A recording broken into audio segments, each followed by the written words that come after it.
अलग अलग समितियां बनाई, यानी कार्यों का बंटवारा किया गया, तो वो समितियां प्रमुख जो हैं उनसे प्रश्न जरूर आ जाते कि फलानी समिति जो थी, ये पर्टिकुलर कमेटी जो थी, उसका अध्यक्ष कौन था। ये बहुत महत्वपूर्ण है। तो मैं यहाँ आपको कुछ प्रमुख या ऐसे कह लो कि इम्पोर्टेंट कमेटीज के बारे में बता रहा हूँ, जिनके अध्यक्ष कौन है वो आप याद कर लेना। तो एक समिति है, नाम है उसका नियम समिति, रूल कमेटी कह लो, या इसमें नियम समिति आता है इसी के आगे कार्य संचालन समिति। इसके अध्यक्ष कौन थे? तो इसके अध्यक्ष हैं डॉक्टर राजेंद्र प्रसाद। ठीक है। कार्य संचालन समिति, नियम समिति, उसके अध्यक्ष हो जाते हैं डॉक्टर राजेंद्र प्रसाद। फिर एक और महत्वपूर्ण समिति है जिसका नाम है फंडामेंटल राइट, यानी मौलिक अधिकार समिति। और इसी के आगे हम इसमें जोड़ देंगे माइनॉरिटी कमेटी, यानी अल्पसंख्यक समिति। अल्पसंख्यक समिति, आप में से बहुत सारे लोग जानते ही होंगे कि इसके जो अध्यक्ष कौन थे, तो लौह पुरुष जिन्हें कहा जाता है सरदार वल्लभ भाई पटेल। सरदार की उपाधि इन्हें वारदोली की महिलाओं ने दी थी। वहाँ इन्होंने आंदोलन चलाया था, सफल रहा था। तो सरदार वल्लभ भाई पटेल, जब देश आज़ाद हुआ तो किसे प्रधानमंत्री बनाया जाए, तो कांग्रेस की जो समितियां थी 14, उनमें से 12 समितियों ने सरदार वल्लभ भाई पटेल का नाम आगे किया था। किसी एक समिति ने आचार्य JV कृपलानी का किया था। नेहरू जी का नाम किसी ने भी सजेस्ट नहीं किया था, मतलब मोहनदास करमचंद गांधी के कारण नेहरू जी प्राइम मिनिस्टर बने थे, वो एक अलग कथा है। बड़ी अलग अलग कथाएं हैं, आज के समय आपको ऐसा मिलता रहेगा, तो जितना आप ज्ञान ले लोगे अच्छी बात है। ठीक है। तो फंडामेंटल राइट, मौलिक अधिकार और अल्पसंख्यक समिति। ऐसे ही एक आता है प्रांतीय संविधान समिति, यानी प्रोविंस के लिए, राज्यों के लिए क्या प्रावधान होंगे, उससे जुड़ी जो कमेटी थी, प्रांतीय संविधान समिति। उसके अध्यक्ष कौन थे? तो उसके अध्यक्ष भी सरदार वल्लभ भाई पटेल थे। ये याद रखेंगे।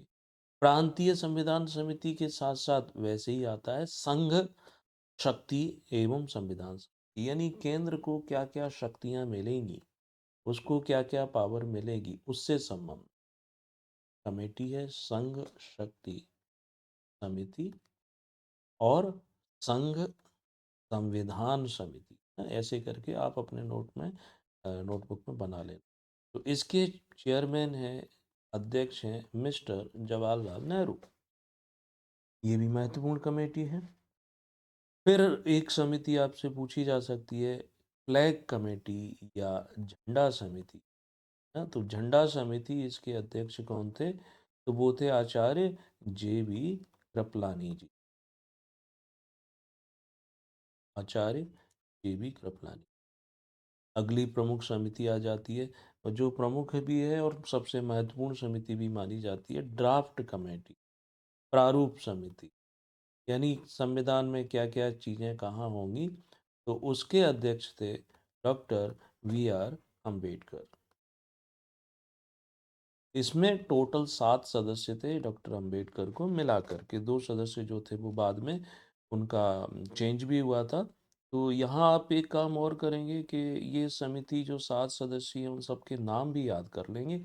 मुझे लगता है शायद नाम भी पूछ लें, है ना। तो इसमें डॉक्टर VR अंबेडकर तो अध्यक्ष हो गए, इसके अलावा दूसरे सदस्य थे KM मुंशी। एक हैं इसमें मोहम्मद सादुल्ला, उनका नाम भी याद रख लेना, पूछ सकते हैं इनमें से कौन प्रारूप समिति का मेंबर था, कौन नहीं था। तीसरे व्यक्ति आते हैं कृष्णा स्वामी अयंगर। अगले व्यक्ति आते हैं N गोपाला स्वामी अय्यर, है ना। उनका नाम लिख लेना तो जल्दी याद हो जाएगा, गोपाला स्वामी अय्यर। ठीक है। फिर आते हैं यहाँ पर अगले व्यक्ति जो थे PL मित्र। वीएल मित्रा, ठीक, इन्होंने इस्तीफा दे दिया था। तो इस्तीफा देने के कारण इनके स्थान पर आते हैं एन माधव राव, ठीक। और अंतिम सदस्य जो थे वो थे DP Khetan, DP Khetan. DP Khetan का निधन हो गया था, इसलिए उनके स्थान पर नए सदस्य बनाए गए थे टी कृष्णमचारी। तो अगर आप देखेंगे यहाँ पर 6 सदस्य, 7वें डॉक्टर बी आर अम्बेडकर को मिला करके ये टोटल 7 सदस्यीय समिति थी, प्रारूप समिति। तो यहाँ मैंने आपको बताया है टोटल, अगर आप देखोगे तो कितनी समितियां हो जाती हैं, 7 समितियां बताई आप। तो ये 7 से कोई ना कोई प्रश्न आ जाता है, और बहुत ज़्यादा टफ बनाएंगे तो फिर कोई भी समिति पूछ लोगे, समस्याएं आती हैं, है ना। तो हम एटलीस्ट इतना ज़रूर पढ़ें, जैसे कहते हैं ना कि मिनिमम, मिनिमम का मतलब है कि कम से कम इतना ज़रूर पढ़ लो कि अब 80 से 90% आप क्वेश्चन जो है सॉल्व कर पाएँ।